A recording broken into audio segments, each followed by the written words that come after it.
প্রিয় এবারে আপনাদের প্রশ্ন এবং মন্তব্য নিয়ে কথা বলার সময় এসেছে। প্রথম যে কমেন্টটা করেছেন মোহাম্মদ লিমন, তিনি বলছেন আমার মনে হয় বাংলাদেশের প্লেয়ারদের আইপিএল খেলা উচিত এবং পুরো সিজন খেলার সুযোগ যদি বিসিবি দেয় তাহলে ভালো হবে। আইপিএল খেলা উচিত, এখন আমারও চাঁদে যাওয়া উচিত, আপনারও মঙ্গল গ্রহে যাওয়া উচিত, তাই না? মানে অনেক কিছু উচিত জীবনে। যাই হোক, হ্যাঁ আমরা চাই তো অনেক কিছুই, কিন্তু খেলা উচিত এমনভাবে লিমন বলছেন যে মনে হয় আমাদের জন্য অনেক সুযোগ রয়ে গেছে। এখন আইপিএল এর টিমগুলোর তো আমাদেরকে নিতে হবে, বাংলাদেশের প্লেয়ারদেরকে নিতে হবে। তো না তারা ধরেন এখানে উনি আসলে কোন পয়েন্টটা তুলে ধরেছেন যে বিসিবি থেকে যে আসলে বেশি গুরুত্বপূর্ণ, এনওসি দিলে অবশ্যই আইপিএল এর অনেক টিম হয়তো বা ইন্টারেস্টেড হবে অনেক প্লেয়ারের প্রতি। পুরো সিজন পাওয়াটা ম্যাটার করে। দেখুন মায়াঙ্ক ইয়াদবের মতো প্লেয়ার পুরো সিজন খেলতে পারবেন না, হাফ সিজন তার চলে যাচ্ছে, সেখানে কিন্তু তার টিমের যথেষ্ট পরিমাণে লস হয়ে যাচ্ছে। লখনউয়ের 11 কোটি রুপি তার সম্ভবত দাম ছিল, তো অর্ধেক টাকাই তো আসলে জলেই গেল। তো এই রিস্কটা কে নিতে চাইবে? ইন্ডিয়ান প্লেয়ারদের প্রতি তারা নিতে চায় না, আর বাংলাদেশের প্লেয়ার তো দূর কি বাত। ওয়ালটন ফ্রিজ কিনে আপনিও হয়ে যেতে পারেন মিলেনিয়ার। যাই হোক, পরের কমেন্ট বল। হাফেজ সাফওয়ান বলছেন বর্তমানে বাংলাদেশের বড় সুপারস্টার কে, সাকিব আল হাসান নাকি হামজা চৌধুরী? এই প্রশ্নটা আসলে আমাদের ক্রিকেট শো, ফুটবল শো জুড়ে আসলে এই একই প্রশ্ন ঘুরপাক খাচ্ছে, টক অফ দ্য টাউন হয়ে গেছে। হ্যাঁ, অনেক সোশ্যাল মিডিয়াতেও বেশ ঝড় বইয়ে দিয়েছেন নাবিল খান এবং আনন্দ। একদম। তো যাই হোক, সেই আলোচনায় আসলে বা সমালোচনা, তর্ক বিতর্কে আমরা খুব একটা যেতে চাই না। আপনার এই ভার্সেসটা আসলে আসবেই কেন? আমার প্রশ্ন হচ্ছে এটা। হামজা চৌধুরী ইজ হামজা চৌধুরী এবং সাকিব আল হাসান ইজ সাকিব আল হাসান। এখন এখানে ফিল্ড আলাদা।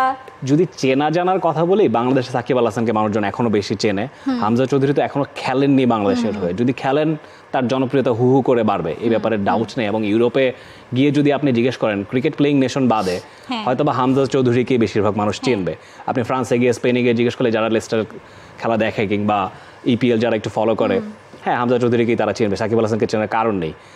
তো যাই হোক, সেই বিতর্কে আমরা না যাই। দুজনেই দুই জায়গায় যথেষ্ট নাম করা প্লেয়ার। আপনি সাকিবের কথাও কিছুদিন আগেই সম্ভবত ইমরুল কায়েস কোনো একটা ইন্টারভিউ বলছেন অস্ট্রেলিয়াতে তিনি খেলতে গিয়েছেন, সেখানকার ছোট ছোট ক্রিকেটাররা বা সিনিয়ররাও সাকিবের কথাই জিজ্ঞেস করে, তামিমের কথাই জিজ্ঞেস করে, আর কাউকে কিন্তু তারা সেভাবে চেনে না। ফুটবল সাথে কিন্তু বলেছে 2 বছরের শিশুকে জিজ্ঞেস করলেও সে হামজা চৌধুরীর কথা বলবে। আচ্ছা যাই হোক, এখন 2 বছরের শিশু আমরা খুঁজে বের করি, তারপর শোতে নিয়ে এসে জিজ্ঞেস করি আসলে আপনি কে বেটার প্লেয়ার। তাহলে না, ব্যাপারটা হচ্ছে আসলে আপনি যদি বাংলাদেশের প্রেক্ষাপটে চিন্তা করেন, বাংলাদেশে অবভিয়াসলি সাকিব আল হাসানকে বেশি মানুষ চেনে সেই দিক থেকে, হ্যাঁ তাই না? মানে এখন হামজা চৌধুরী এবং সাকিব আল হাসানের মধ্যে সাকিব আল হাসানকে বাংলাদেশে সবচেয়ে বেশি মানুষ চেনে এবং নর্মালি জিজ্ঞেস করলে জরিপটা বাংলাদেশের ক্ষেত্রে জরিপটা হবে সাকিব আল হাসানের উপরে থাকবে। কিন্তু আপনি যদি হামজার অ্যাচিভমেন্ট বা সেই প্রিমিয়ার লিগে খেলা একটা প্লেয়ার, তাই না, সেখান থেকে যদি চিন্তা করেন ইউরোপে, সেখান থেকে আসলে হামজা চৌধুরীকে এগিয়ে রাখতে হবে। তো দুজনের ফিল্ড এবং জায়গা এবং অ্যাচিভমেন্ট এবং হচ্ছে আপনার এই মানে সুপার মানে স্টারডম সম্পূর্ণ আলাদা, দুজনেই দুজনের জায়গাতে আসলে উজ্জ্বল। কিন্তু হামজা চৌধুরীর ক্যালিবার সম্পর্কে যদি জিজ্ঞেস করা হয়, উত্তরে শুধু একটা জিনিস বললেই হয়, আপনি ভারতের প্রস্তুতির দিকে তাকান, তাহলে আপনি উত্তর পেয়ে যাবেন। ভারত কিন্তু যথেষ্ট ভয়ে জবুথবু হয়ে আছে যে আসলে হামজা চৌধুরীর ওই জোর প্রস্তুতি ভারতকে নিতে হচ্ছে। আমরা দেশের ক্রিকেটে তো আসলে আমরা খুব বেশি প্রবাসী ক্রিকেটার আমরা কখনো দেখিনি জাতীয় দলে, কিন্তু ফুটবলে সেই অপরচুনিটি আছে। জামালকে আমরা দেখেছি, কাজেম চৌধুরীকে দেখেছি, হামজা চৌধুরী এসছেন। It's a positive sign. এটা নিয়েও আসলে অনেকে সমালোচনা করেন যে কেন বাইরের ফুটবলার না, তো জাতীয়তা নিয়ে আসছে, তো there is nothing wrong with that. কারণ আমার মনে আছে ডার্ক নেনেসের কথা, তিনি নেদারল্যান্ডসের হয়ে খেললেন, কিছুদিন পরেই একই টুর্নামেন্টে সম্ভবত আমরা পরে আবার অস্ট্রেলিয়ার হয়ে তাকে খেলতে দেখেছি। তো এটা খুব একটা মানে এই বিশ্বায়নের যুগের খুব একটা বড় সমস্যা নয়।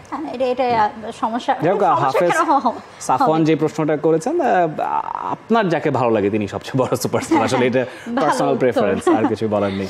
পরের কমেন্ট রাতুল, তিনি বলছেন আমি আপনাদের শো সবসময় দেখি, কখনো প্রশ্ন করা হয়নি, আশা করি প্রশ্নটা নেবেন। এবাদতকে এই টেস্ট সিরিজের সুযোগ দেওয়াটা কি সবচেয়ে বুদ্ধিমানের কাজ হবে না? Very true. আমি এই ব্যাপারে না মানে বিস্তর আলোচনা হওয়ার জায়গা আছে। নাহিদ রানা এবাদত হোসেনের একটা রিপ্লেসমেন্ট হয়ে উঠছেন কাগজে কলমে, না হলে অনেকে সেটা বলেছেন যে এবাদতের এই ইনজুরি পিরিয়ডে তার অভাবটা নাহিদ রানা বুঝতে দেননি। কিন্তু নাহিদ রানাকে ওভার ইউজ করা হচ্ছে কিনা সেই প্রশ্নটা থাকতে পারে। 3 ফরম্যাটে খেলাচ্ছি, টেস্টে তিনি শুরুটা করেছিলেন এবং হি ডিড স্প্লেন্ডেড ওভার দেয়ার।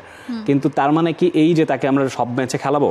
একটা দুটো ম্যাচে কিন্তু অন অ্যান্ড অফ এবাদত এবং নাহিদ রানাকে খেলানো উচিত। এবং এইটার আমরা খুব ভালো একটা উদাহরণ একেবারে চোখ চাক্ষুষ দেখতে পেয়েছি এবারের বিপিএল। চিন্তা করেন আপনি শুরুর দিকে যে রিদমটা ছিল, পরের দিকে সেই রিদমটা হারিয়েছেন, স্পিড হারিয়েছেন, উইকেট নেওয়ার ক্ষমতাটা তার কমে গিয়েছিল শেষের দিকে। চ্যাম্পিয়ন্স ট্রফিতে গিয়েও মানে এই পুরো ট্রানজিশন পিরিয়ডে এই দুটো সিরিজের মধ্যে, টুর্নামেন্টের মধ্যে কিন্তু তার একটা আসলে মানে আমরা দেখতে পেয়েছি যে ওভার ইউজের ফলে তিনি কি অবস্থায় যেতে পারেন।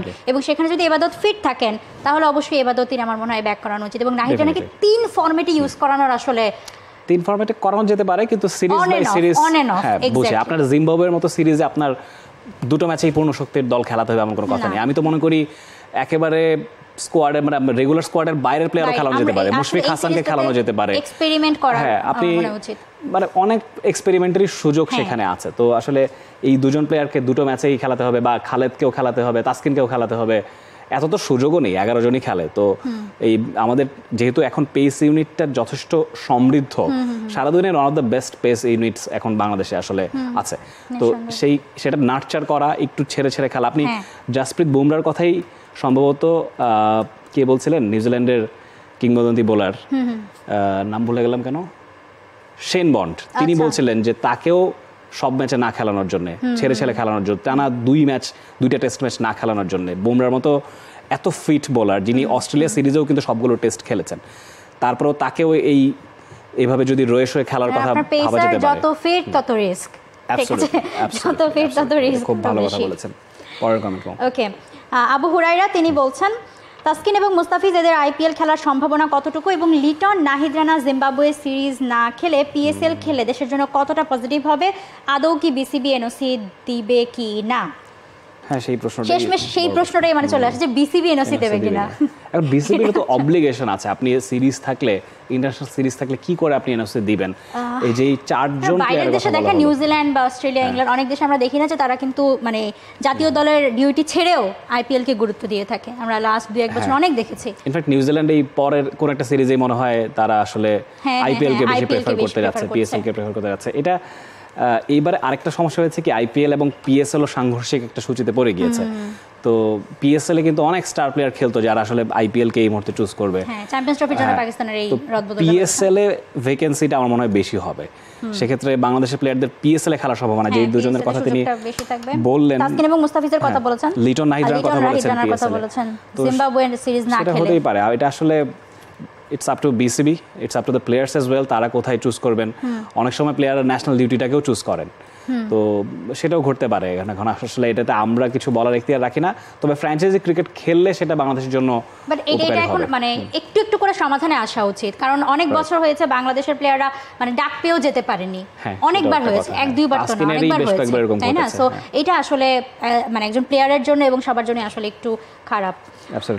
পরবর্তী কমেন্ট, সাইফুল ইসলাম শুভ, তিনি বলছেন, সমস্যা নেই, কি আর করবো, আমরা তো আর অস্ট্রেলিয়া, ইন্ডিয়া, ইংল্যান্ডের সঙ্গে পারি না, তাই জিম্বাবুয়ে আমাদের বন্ধু, তাদের সঙ্গে ঠিকই পারবো। এই কমেন্টটাও আমি টোটালি ডিসএগ্রি করি। অস্ট্রেলিয়া, ইংল্যান্ড তারা সবশেষ বাংলাদেশের টেস্ট খেলতে এসে কিন্তু হেরে গিয়েছে একটা করে ম্যাচ।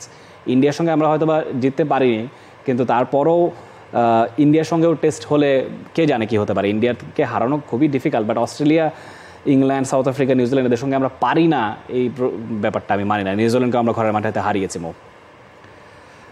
সেটাই আমরা মূল শোতেও বলছিলাম যে ব্যাপারটা আসলে এরকম না, মানে যখন যার সাথে স্কেডিউল পড়বে বাংলাদেশ আসলে তার সাথেই খেলবে, সবাইকে ইকুয়ালি গুরুত্ব দিতে হবে। পরের কমেন্ট, মাইমুনা করিম, তিনি বলছেন, সাকিব আল হাসান ও তামিম ইকবালকে পরবর্তীতে কোন দেশের কোচ হিসেবে দেখতে চান? দেখলে বাংলাদেশের কোচ হিসেবে দেখতে চাইবো।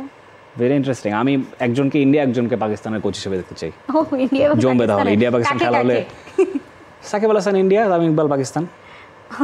ওকে, ভালো হবে কিন্তু জমবে। কিংবা অস্ট্রেলিয়া, ইংল্যান্ড হলেও বাংলাদেশ দর্শক হয়ে তাকায় থাকবে, আমাদের সাকিব, আমাদের তামিম কোথায় চলে গেল, সময় থাকতে গুরুত্ব দেয়নি তখন বাংলাদেশের কথা বলে। সেটাই। হ্যাঁ, ফাইম আশরাফ পরের কমেন্ট, বিভিন্ন গণমাধ্যমে দেখতে পাচ্ছি মুস্তাফিজ এবং তাসকিনের আইপিএল খেলার গুঞ্জন। আমরা কিছুক্ষণ আগেই বলেছি এই গুঞ্জন আসলে এখন অবধি গুঞ্জনই আছে। ফ্যাক্ট হলে অবশ্যই আপনারা টি স্পোর্টসের তরফ থেকে জানতে পারবেন। পরের কমেন্ট হামিদুল ইসলাম জয়, তিনি বলছেন আমাদের একটা ট্রাভিস হেড লাগবে, একটা অলরাউন্ডার লাগবে আমাদের ট্রাভিস হেড লাগবে, আমাদের রাচিন রবীন্দ্র লাগবে, আমাদের বিরাট কোহলি লাগবে, আমাদের জাসপ্রীত বুমরা লাগবে, ঠিক আছে, হার্দিক পান্ডিয়া লাগবে, এখন আমাদের সবাই লাগবে। সেটাই। পরের কমেন্ট এমডি রাজু আহমেদ বলছেন, ভাই দুর্দান্ত ফর্মে থাকা শামীম পাটোয়ারি কেন চুক্তিতে নেই, তাকে কেন বেতন দেওয়া হচ্ছে না? এইটার উত্তর আমাদের কাছে নেই, বিসিবি ভালো ব্যাখ্যা দিতে পারবে। সবশেষ কমেন্ট সুহিন আল ইমরান, তিনি বলছেন দেশের একটি বড় অঙ্কের অর্থ এদের পেছনে ব্যয় হচ্ছে, যার ফলে শুধু দেশের দুর্নাম ও ব্যর্থতা, যাদের দ্বারা দেশের কোনো উন্নতি হচ্ছে না, তাহলে এদের পেছনে এত ব্যয়ের কারণ কি? আমরা আসলে বলেছি শুরুতে এত ব্যয়ের কারণ কি, মূল শোতে আসলে রয়েছে একটা পার্ট এক্সট্রা করে, তা আপনারা দেখে নিতে পারেন যে দরকার আছে সবকিছু। স্যালারির ব্যাপারটা কি এই মুহূর্তে বাংলাদেশ একটু ব্যাট টাচে আছে বলেই তিনি বলছেন যে এদের দ্বারা দেশের কোনো উন্নতি হচ্ছে না, ব্যর্থতা, দুর্নাম, এই সেই। ভালো করলে এই কমেন্ট আসতো না, আরো বাড়িয়ে দিন। চ্যাম্পিয়ন্স ট্রফি যদি বাংলাদেশ সেমিফাইনাল খেলে আসতো বা ধরেন ফাইনালি খেলে আসতো, চ্যাম্পিয়ন হওয়াটা খুব ডিফিকাল্ট, বাট তাহলে কিন্তু বিপরীত চিত্রপট দেখা যেত। তখনই কিন্তু আমরাই বলতাম যে একটা ফ্ল্যাট দিয়ে দেওয়া হোক, একটা প্লট দিয়ে দেওয়া হোক, সবাইকে BMW কিনে দেওয়া হোক, তো এই দাবিগুলো আমরাই তখন জানাতাম। যাই হোক, এই মুহূর্তে বাংলাদেশ খারাপ সময় আছে বলেই এই সমালোচনাগুলো আসছে। তো আজকের মতো দ্য ক্রিকেট শো শেষ করছে এখানেই। সপ্তাহে 3 দিন শনি সোম বুধ আমরা হাজির হয়ে যাই ক্রিকেটের আপডেট নিয়ে। যে কোনো ক্রিকেটের আপডেট এবং খেলা দেখতে চোখ রাখুন টি স্পোর্টসে।